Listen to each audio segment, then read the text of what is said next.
Bathe in sunlight, but when the moon's out, bathe in moonlight.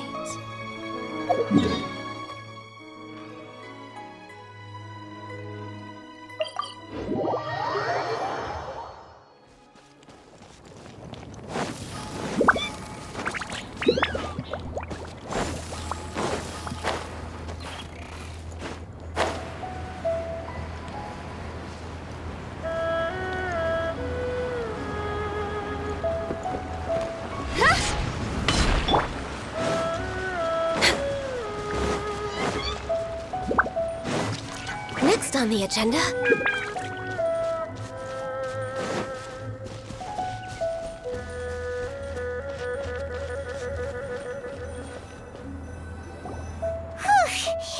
Paimon's so tired from trying to keep up. Don't either of you need to take any breaks? I can't believe it. Cloud Retainer is not here. Huh? Did we miss her? She doesn't like to travel, so in the past, it's always been the other Adepti who come to visit her during the festivals. True. Now that I think about it, Cloud Retainer would be quite capable of taking care of anything on her own. There's no need to worry about her. Since she's not here, I guess the next step is to check all the other Adepti abodes, one by one. Uh-oh. Will it involve a lot more traveling?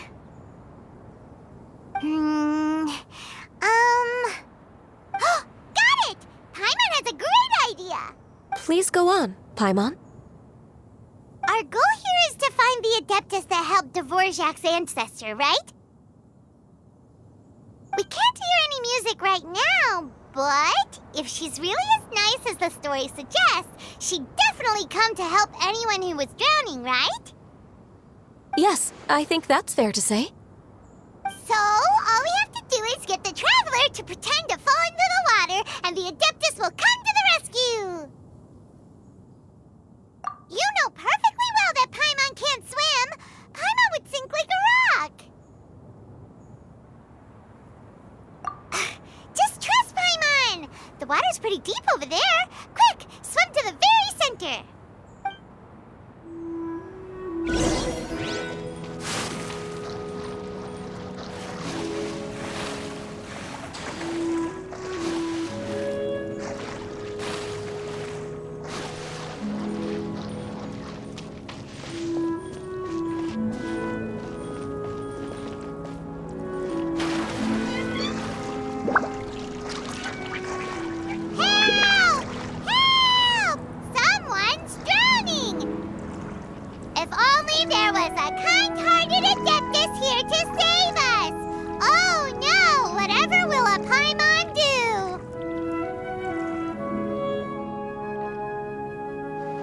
What is going on?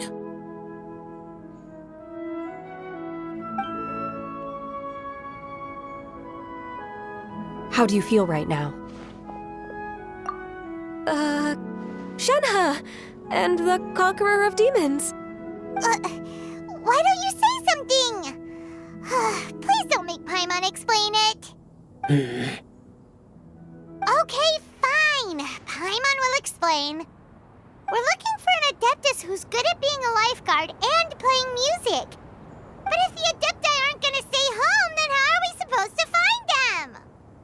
It wasn't me. Yeah, so this Adeptus is most likely a woman.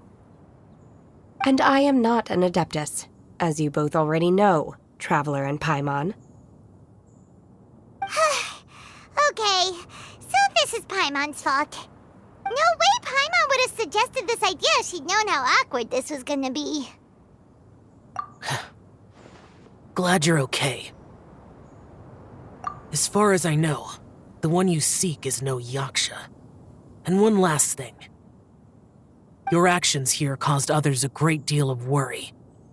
Do not repeat them again in the future. As ever, the Conqueror of Demons comes and goes, just like the wind. Right.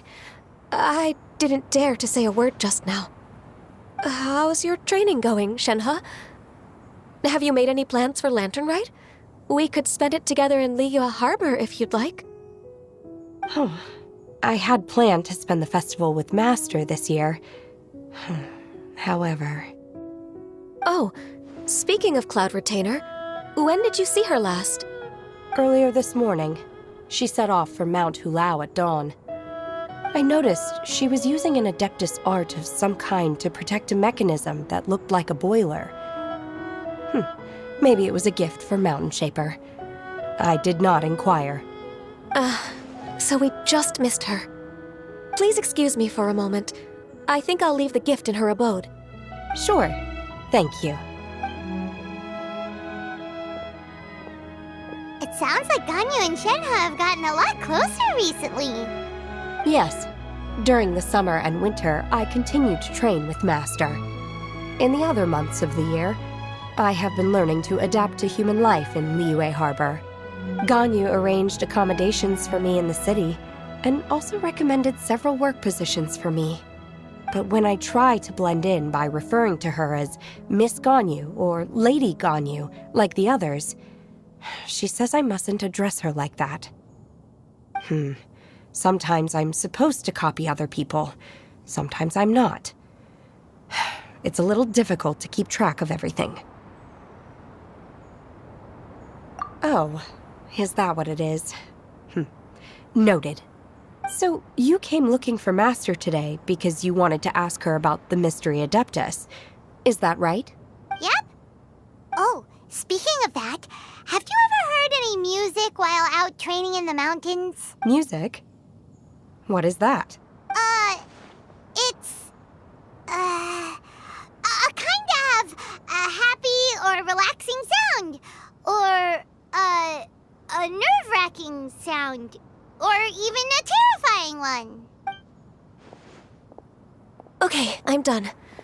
I also left her a note so that she knows where to find us. We won't miss her again. Yay! That's really helpful. Thanks! We were just talking about this thing called music, and based on Paimon's description, I do believe I hear it every day. Please follow me. Oh, really? Great, let's go!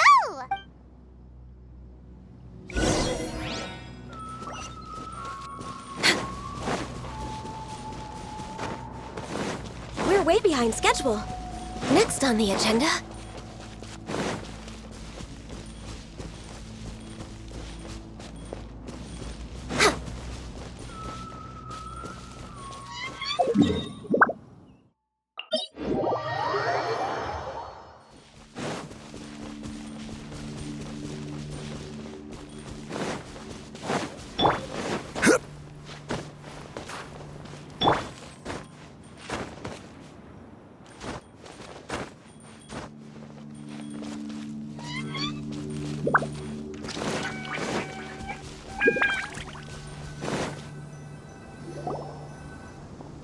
This is the place. I enjoy training here to the sound of music. Oh no!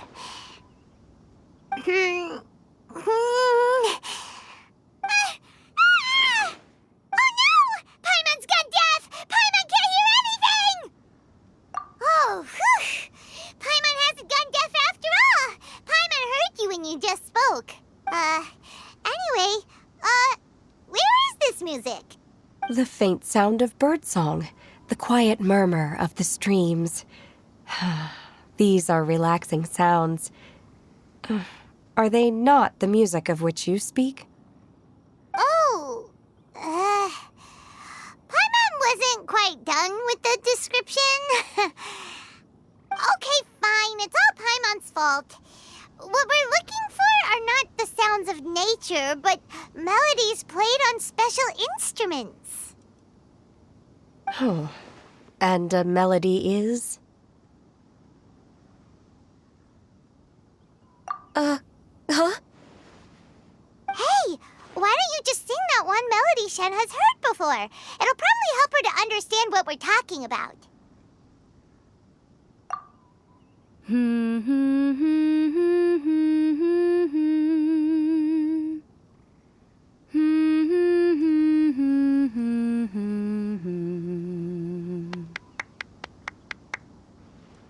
Oh, was that from the opera that Yunjin sang? Mm-hmm. That was a melody, and melodies can be called music. It felt like I was transported back to the past. In my mind's eye, I could see the Zhao lanterns lighting up the night sky again.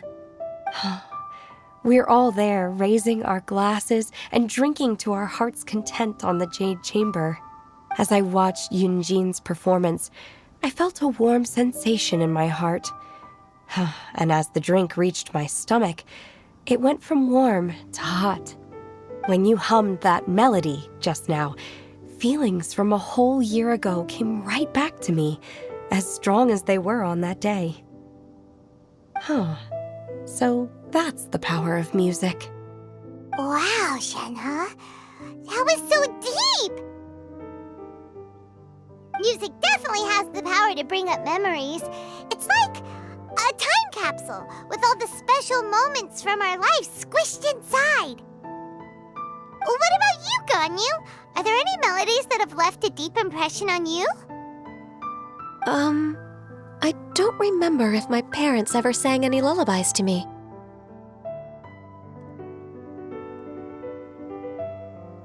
I know some local folk songs, and a few other things come to mind too. The songs of the sailors down at the docks, the little ditties that the vendors call out in front of their beloved shops, the tunes of folk artists performing on the streets. Yes, that's right. In the past, whenever I heard the sound of those tunes, I always felt that they were worlds apart from me. Nenny and Liyue probably view me as a non-human. And they are right, in the sense that I never could connect with humans' artistic expression and their sentiments. So I haven't been able to integrate into their community and be a part of their lives. At least, that's the view I held in the past. Only more recently did I start to realize that the only barriers are ones that I have erected with my imagination. The way those melodies make me feel isn't all that different from other people after all. They're about mundane details of everyday existence. Life's ups and downs, joys and sorrows. Even though we come from different backgrounds and have different stories to tell, when it comes down to the most common things that we see and experience around us each day in the city, in that sense, we're all the same.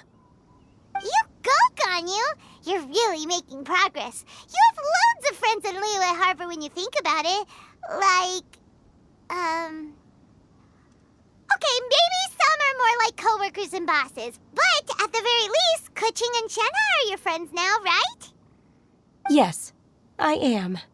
Technically speaking, we should refer to each other by the conventional forms of address used among fellow disciples. But now that I know what constitutes a friendship, I do believe we are more friends than co-disciples. Thank you, everyone. Once the days are warmer, I would like to host you at my home in the city. Please invite Keqing as well. I've planted many types of flowers. I'm sure some of them will be to your taste. You are too kind. I couldn't possibly. Nonsense. You are my friend. I have cultivated and cared for the flowers just as you taught me. Once you've seen them for yourself, I am sure you can advise me how to do an even better job next time. I will save some for decoration. We can feast on the rest. Then, thank you in advance. Wait, what is that saying again? If you insist? Do people say that? I'm not completely sure either. It doesn't matter, okay? You got the point across. No need to split hairs. Paimon's more concerned about your idea of a girls' night out. Eating flowers? Really?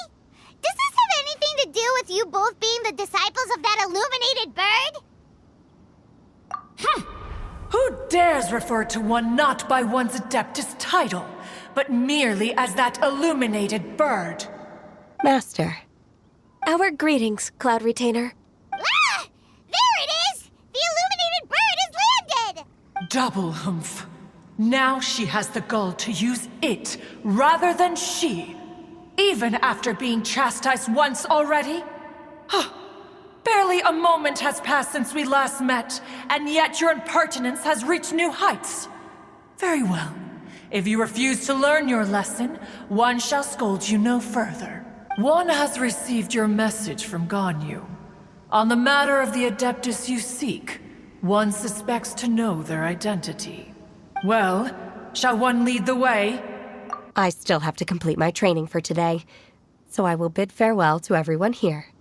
Very well. Await my arrival at one's abode later this night. On this special occasion, you should indulge yourself with some savory dishes.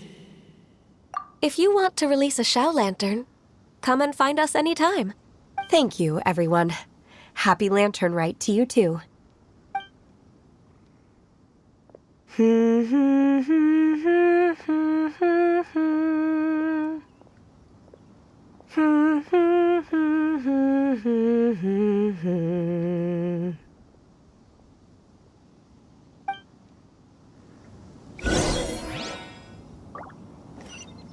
Next on the agenda...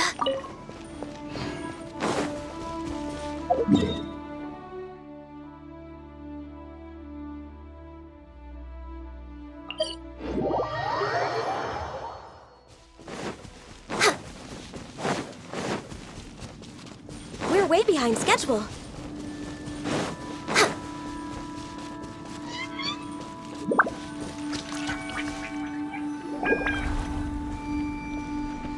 Is this Guili Plains? Cloud Retainer, why did you bring us here? Ganyu is of course familiar with the name Guizhong, but have you ever heard of her?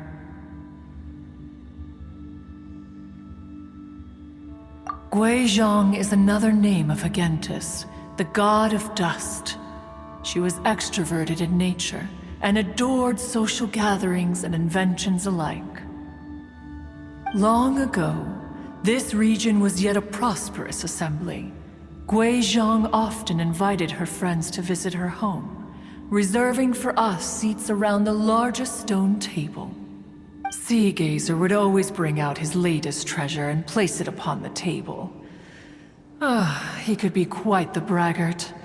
Though usually a mild-mannered fellow, when it came to those collectibles he was so fond of, he always loved to show them off. Paimon remembers that name. So that's what Seagazer was like. He was an old friend and a former rival. One has many memories of him. Once he had brought out the treasure, it would predictably become the center of attention. Neither Guizhong nor one was content to let him just steal the spotlight.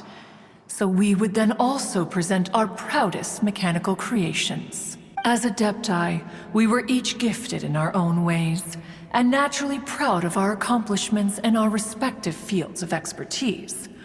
As a result, one often quarreled with Seagazer. His treasures were not even of his own making. He just used his exploration skills to dig them out of the ground.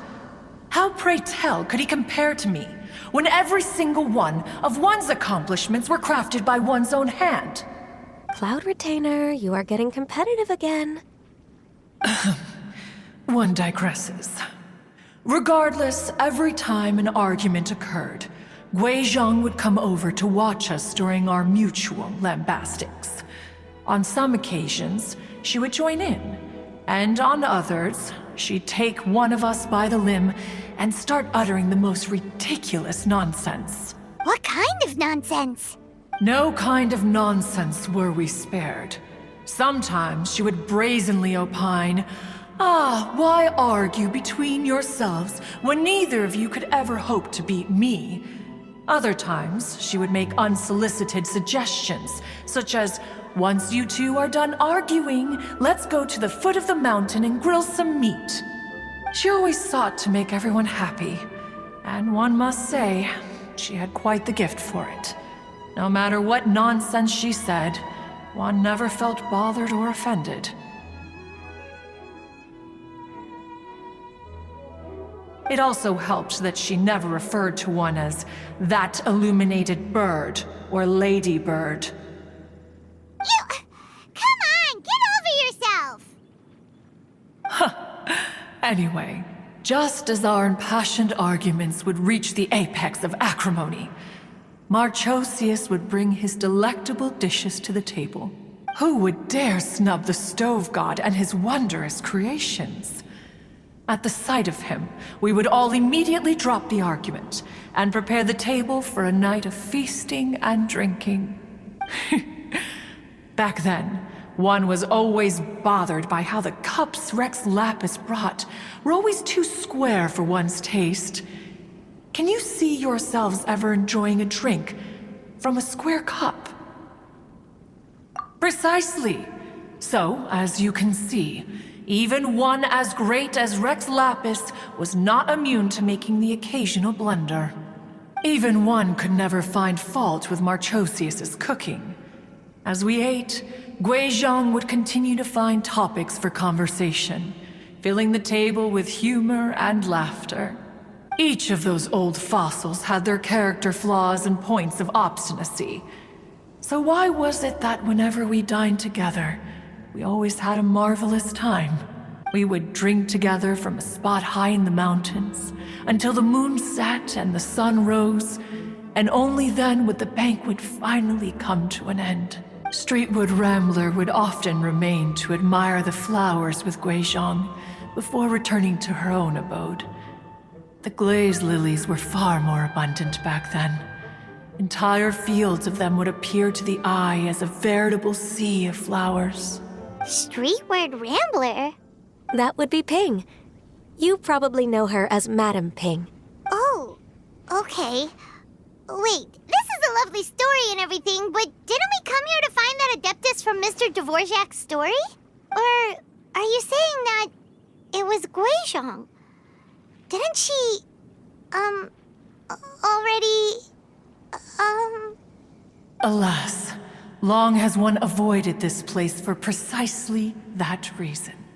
The sights here are a reminder of a time long gone, and evoke much sorrow. One should have guessed that you would disrupt one's poignant moment of mourning with your incessant questioning. No matter, one will share the whole story with you now. In times gone by, one quarreled oft with Guizhong concerning mechanical principles. We each had our ideals, and neither would yield. Under the pretext of a social gathering, one invited the impartial Rex Lapis to judge the quality of our creations. But Rex Lapis declared that Guizhong's Obscuro Vulpus mechanism was superior. Though one was too proud to acknowledge it, in one's heart, one knew that Guizhong was indeed the superior talent in the mechanical arts. As for the story between Guizhong and Streetward Rambler, that begins with a certain bell. In Guizhong's opinion, while mechanisms were no substitute for human composers, they were yet capable of producing simple but fine melodies. But Streetward Rambler believed music to be an expression of the soul, an emotional enterprise that could never hope to be replicated by machinery. They argued endlessly, until one asked Rex Lapis to intercede. He confiscated the bell and designated it for ceremonial use. Thereafter, one would often find them convening in the mountains, discussing music, mechanics, and all the affairs of the mortal world. But these good times were not to last. War broke out between the gods, and soon engulfed the Guili plains. Guizhong was overpowered by the enemy, and fell in battle.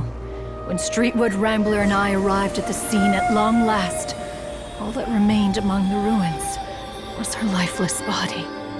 After this, at Streetwood Rambler's request, Rex Lapis granted her the cleansing bell for safekeeping. To honor our friend's memory, one made a few finishing touches to her ballistic device. Many lantern rites have passed since then. Many greetings and goodbyes. Upon what do you gaze? The Guili Plains? No, it's everything.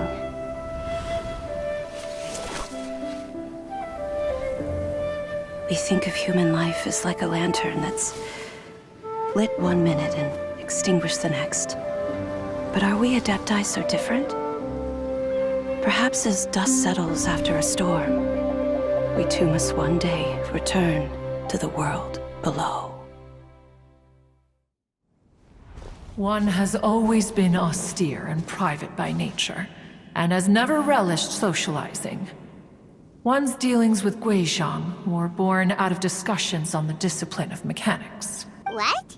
You have loads of friends, and you seem pretty chatty. Just because one is not ignorant of social graces does not mean one is fond of them.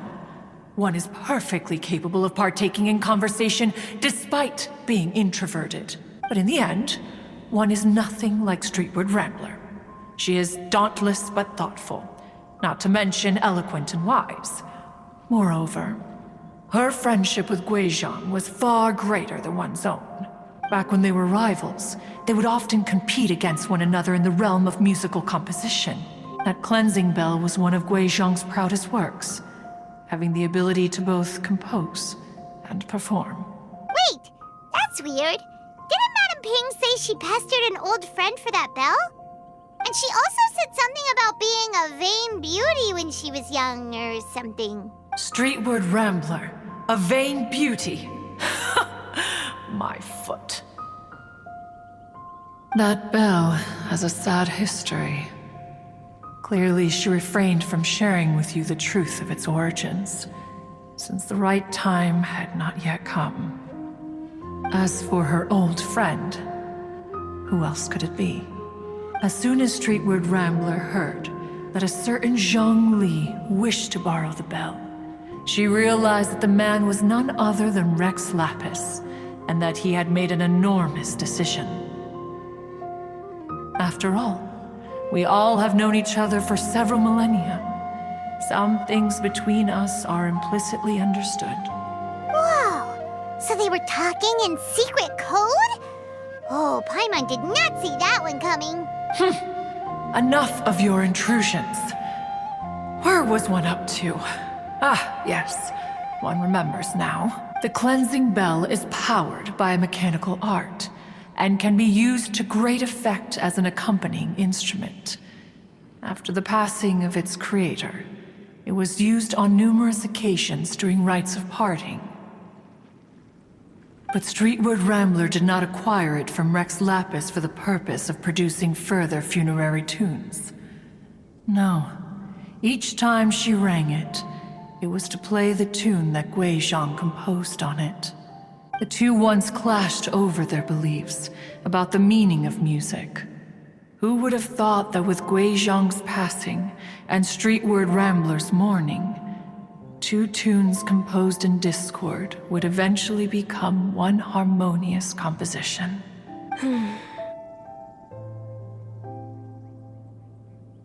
Once upon a time, Streetward Rambler also loved gatherings, liquor, and music.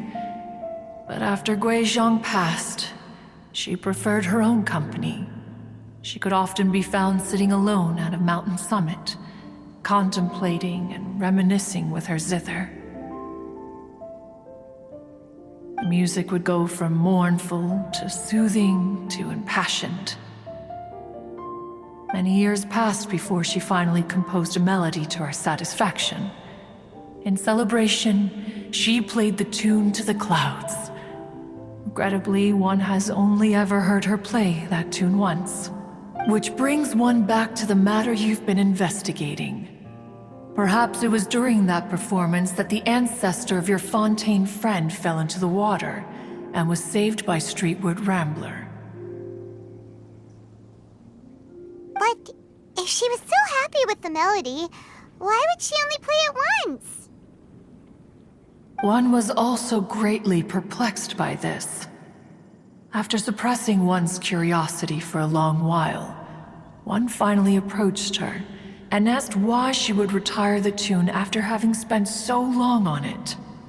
In response, she said, "Though the strings that played that melody survive, the one who inspired it is gone.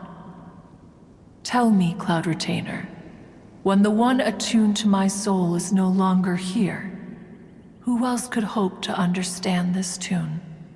Aw, poor Madam Ping. I just remember being taken care of by you when I was young. Once the Archon War came to an end, I stayed behind in Liyue Harbor to honor my contract. Although I met Guizhong a few times, I never knew anything of this particular story. Guizhong was quite the visionary, but tragically passed before her time. Her manuscripts still lie unfinished in the realm of clouds. Blank pages give one cause for contemplation on what might have been. Had you not decided to search for that mystery Adeptus, perhaps these stories, too, would have been lost to the sands of time. As of now, you know the truth. That the Adeptus who rescued the drowning man was none other than Streetwood Rambler. Do you intend to discuss this with her?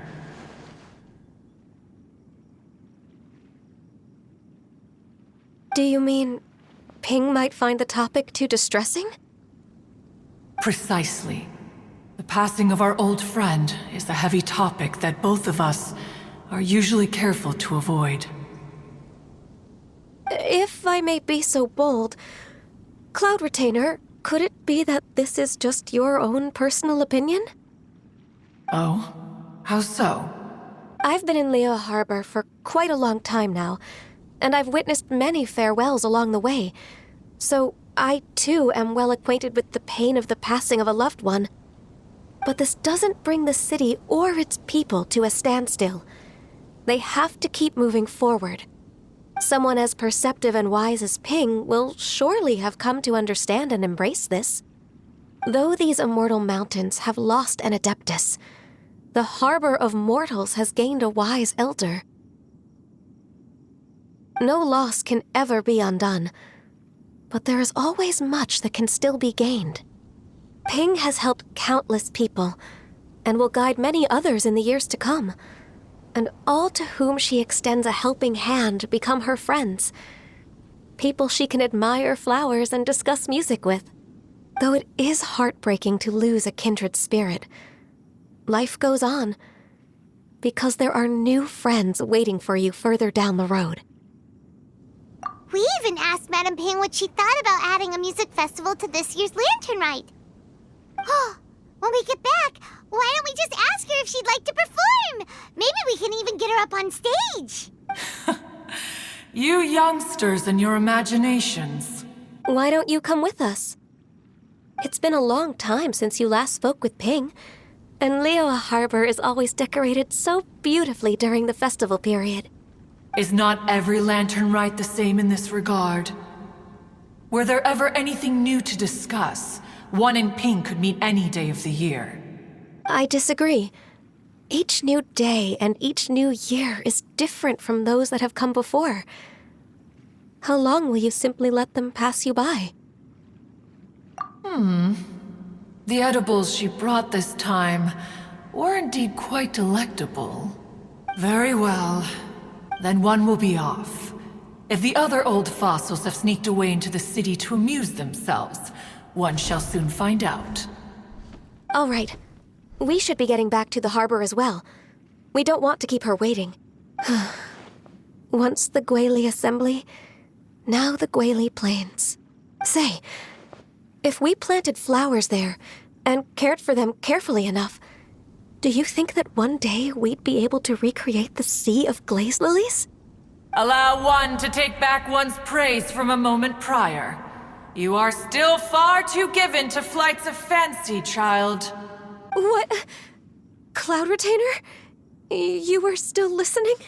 One observed that you were making no effort to leave, and returned to chasten and hasten you. This time, one is departing in earnest.